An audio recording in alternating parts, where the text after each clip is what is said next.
All right, joining me now, CNN senior political commentator and former Congressman Adam Kinzinger and senior columnist for the Daily Beast, Matt Lewis. Thank you, gentlemen, for being here. Congressman, I want to start with you. You, yesterday, I think, just yesterday, put out an ad on Twitter urging independents to go to the polls in New Hampshire.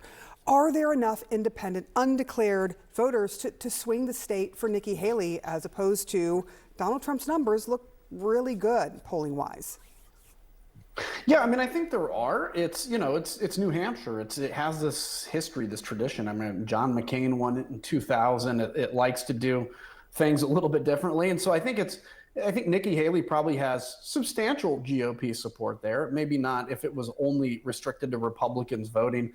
She may come in underwater to Trump, but with the independents there, I think they can make a significant difference. And New Hampshire likes that. They like to be able to say that they're more than just kind of your typical, we're stuck in only Democrats or only Republicans. We like to do things differently. So it can make a difference. I think she's suffering a little from expectations, which is everybody's kind of expecting she's going to win. And if she doesn't win, it's going to be seen as a disappointment. So it'll be interesting to see how this goes.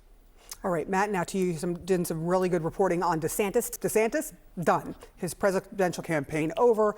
He announced it over the weekend. He was sort of touted as at the beginning as the better alternative to Donald Trump. What happened?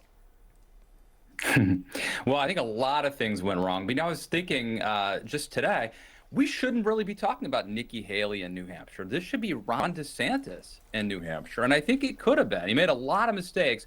But I think maybe one of the fundamental mistakes was that Ron DeSantis didn't try to get me and Adam on it as part of his coalition. I mean, there's a scenario where Ron DeSantis runs against Donald Trump, and he basically tries to become a hybrid who brings in Republicans who don't like Donald Trump and also Republicans who voted for Trump but are ready to move on. That he could have tried to be a hybrid candidate. That would have essentially, I think, boxed out Nikki Haley. There's no reason for Nikki Haley to run if Ron DeSantis becomes a candidate who is at least minimally acceptable to non-Trump Republicans. Instead, DeSantis tried to become Trump light. Now, if you're already voting for Trump, why would you vote for Trump light? So I think he started off with this fundamental flawed strategy. And then when it didn't work, what did he do? He decided, let's go after the Elon Musk vote. Let's go after the even like rarer, weirder kind of, right-wing edgelord Twitter, very online vote. And so, look, yeah, I think that there's a scenario where Ron DeSantis could have, in fact, gotten in this race early, gotten in January instead of waiting till the summer. He could have run aggressively. And who knows? I think we'd be talking about him instead of Nikki Haley. I'm curious, Congressman, when you look at this race, if Nikki Haley pulls out a second here, or if there's the possibility she comes out ahead of Donald Trump, I mean, if she doesn't do that, is this basically over for her?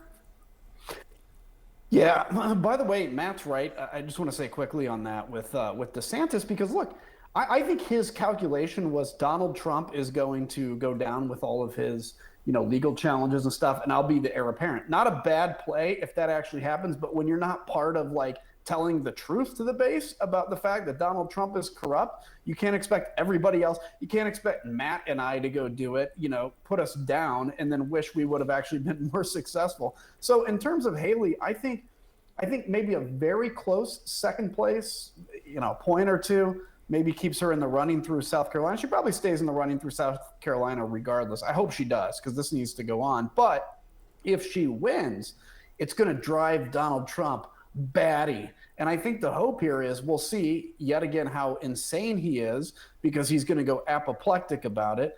And she may gain some in that. I do think for her to be competitive through the longer primary season, though, she actually has to win tomorrow. I think anything short of a win, they can obviously spin as really good, and it probably would be. But the expectation is that she has to win New Hampshire, because that's her only opportunity at this moment. Right, and you have South Carolina coming up after that. That is her home state, and already there's been some endorsements from some of her fellow lawmakers in her state that have gone to Donald Trump. If she loses that, that's hard for a candidate to come back from. I do want to ask you, Matt. DeSantis is out. Where do those votes go? I mean, you said he's trying to out Trump. That's kind of was his pitfall, his downfall. Do those votes just kind of go over to Donald Trump from those who are going to vote for DeSantis? Or do you think there's a chance Haley can snag some of those?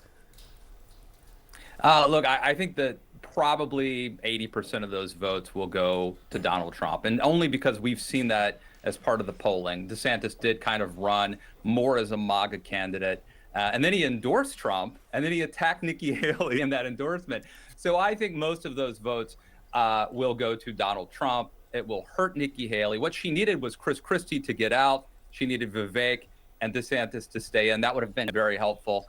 If we're looking for a silver lining, I would say I think that anything that shakes things up right now, because I don't think Nikki has provided enough excitement. You know, we didn't have the debates in New Hampshire that we normally have. So anything that shakes things up, maybe that helps her in some, sort of weird vibe way.